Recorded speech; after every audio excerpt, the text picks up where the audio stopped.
بلاتي واش عمرك سولتي راسك كيفاش الشركات كيعرفوا شحال القيمه ديال السهم ديالها؟ يعني في لحظه الاكتتاب ولا غتوضع في البورصه، كيفاش كيحددوا القيمه ديال السهم؟ اولا كاين ثلاثه ديال الطرق. الطريقه الاولى واللي معروفه بزاف هي الطريقه ديال لي ميلتيبل، يعني ان الشركه كتقارن القيمه ديال السهم ديالها اللي باغا تحدد مع شركات اللي ديجا موضوعين في البورصه من نفس السيكتور ديالهم.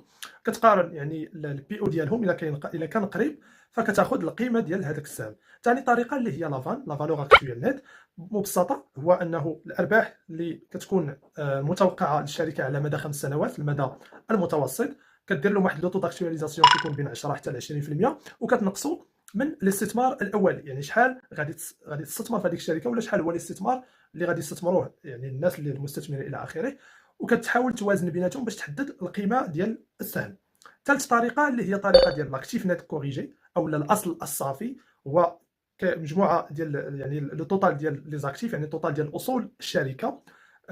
كنعرفوا اللي هما لي ماشين مثلا كيسالوا لواحد لو كليون ايتترا، كيكونوا ريفاليو يعني محسوبين بلو بري دو مارشي، ولكن ماشي بشحال كانوا في الاول، ماشي بلا فالور كونطابل، ولكن القيمه السوقيه ديالهم ناقص لي ديت، يعني ديت فورنيسور، الديون بكل بساطه، الديون تاع الممول، الديون ديال البنكيه الى اخره.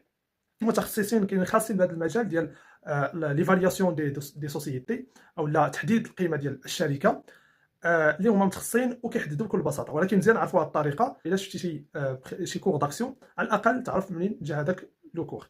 ما تنساش تقول لنا كومنتس واش تبغي فيديو مطول على ليفالياسيون دي سوسيتي، ولا شنو هو السوجي اللي تبغي نهضروا عليه. كيف العاده نشوفوك في الفيديو الجاي.